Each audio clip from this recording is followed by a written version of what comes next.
Hello and welcome to another update video about Bitcoin. Yeah, a very, very important day. We have a few catalysts in the market today. So I would say brace yourselves for some additional volatility. It should not be a surprise at all. I would not take short-term volatility on days like these too seriously. Yeah, we normally see quite a bit of meaningless volatility.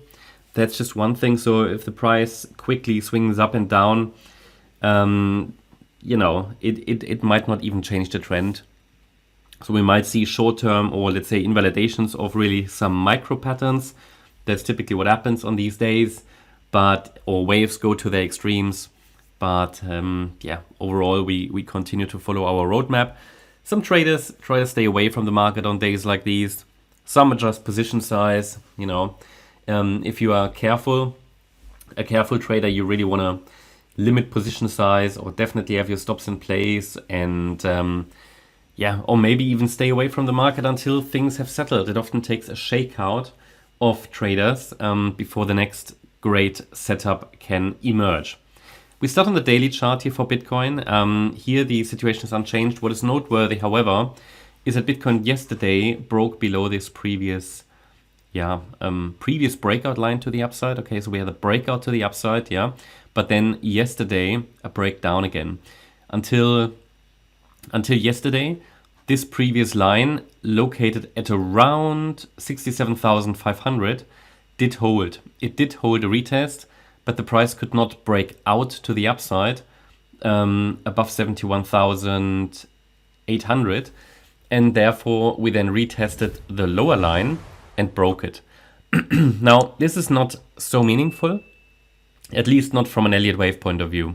However, what I said to you all along, it is definitely possible that the main support area, which we have down here, which is defined between 50,700 and 61,755, it might be tested again. It might be tested again, and therefore I have not taken it off the charts. I haven't, graded out or anything. No, it's still meaningful, it's still relevant. Why? It's quite simple. Because we haven't broken out of this third wave high yet. So to really confirm that the fourth wave is completed, I need 5 waves above the third wave high, or at least a meaningful breakout above the third wave. So far, micro support levels did hold that we've been tracking. We haven't broken micro support, and therefore I have been focusing on higher, and I still do, until really meaningful support levels on the 1 hour chart break.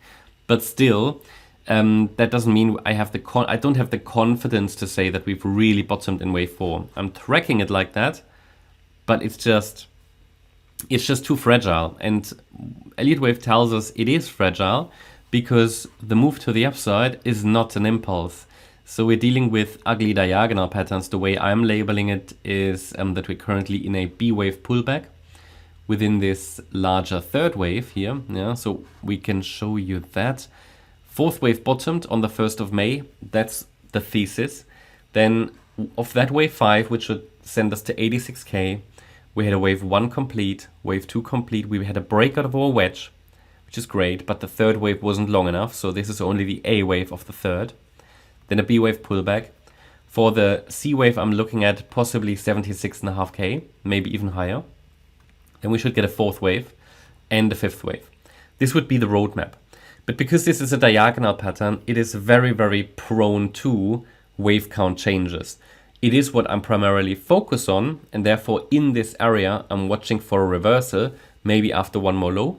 Maybe the catalyst happens today, maybe we get that flush out today and then a reversal into the upside direction.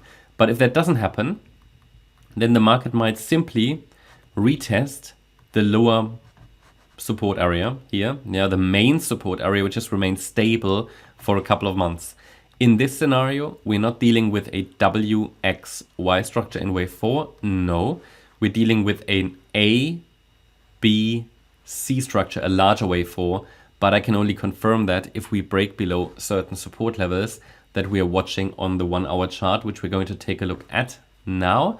Before we do that, quick reminder, today actually we're going to publish the next poll on X. So every Saturday, Sunday, I'm publishing one video specifically on X. Last Sunday was near. So you can vote here today. It will come out later, the poll. Yeah, we asked you earlier in the week for your suggestions. From those suggestions of coins, we take 4 and you can vote for them. And also updated here yesterday, Bitcoin. So this is the chart from yesterday. And the idea was that resistance 66,990 to 68K.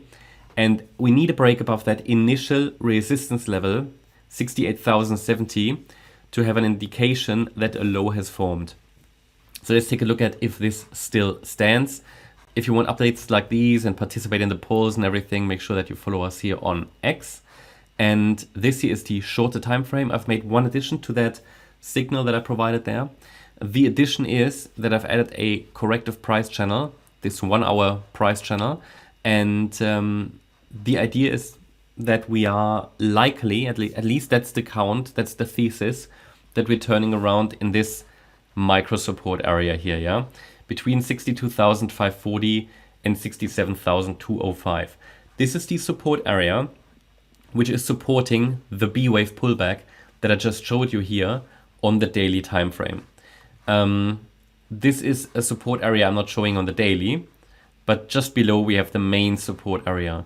It just depends which support is holding, with regards to which wave pattern is currently unfolding. So if certain support levels break, like the upper micro support, then yeah, we are probably not in a B wave pullback anymore. We are already in a larger, or we are still in a larger wave 4.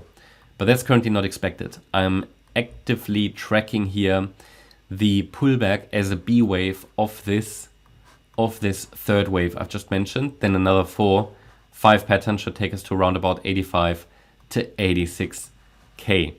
Now, if we look at price action from this last swing high here, which formed on the 7th of June, on Friday, you can see we had 2 movements to the downside. I can count the entire move down as a completed C wave within wave B, but as I said yesterday, then the low should really be in now. Any more lows and I will revert to the blue count, which is just a different way of counting that C wave decline. So it's not even a different scenario, it's just a different way of how the C wave can unfold. Really the scenario for me changes only with a break below 62,540. But there are some additional levels to watch, which I brought onto the chart yesterday. The most important one was already mentioned last week or over the weekend, 66,350. A key target for wave C of B, not necessarily the, let's say, the final goal, okay? Not necessarily where the C wave needs to finish, but an area where we typically expect a bounce, and it also happened this time. Now, what we need to be watching for, and these are the parameters for today, can the bulls take the price above 68,105? I also can't tell you that. I can tell you that probabilities for that have increased given that we have a complete wave pattern to the downside. The movement to the downside looks technically complete. It might give us another 4-5 pattern. I would not be surprised if it does. That would be the blue count. But what it takes for me to say to you that the correction is likely completed, I need to see a break above 68,105 minimally. Better a break above the upper boundary line of that descending price channel that you can see here on the chart. It's the corrective price channel. And then the bull's next goal will be 78,000, not 78, but 70,200. This wave 2 high in blue or wave 4 high in white. Okay, if we get one more low, what are the next levels to watch? So there is an additional area to watch between 65,490 and 63,474 where the low should form. The next main support level here on the FIB scale is 64,440. So, but we'll see. I mean, it might just test the lower boundary line or so. But as long as we're holding 62,540, I'm generally looking at higher while allowing for one more low. But as I said yesterday, the low could be in. We now have enough waves in place to count the correction complete. Expect some volatility today. Hope you liked the update. If you did, please hit the like button, leave a comment and subscribe. And if you really like the content, then please check out the channel membership. Also make sure that you follow us on Instagram and Twitter for additional content. Thanks a lot for watching. Bye. Bye-bye.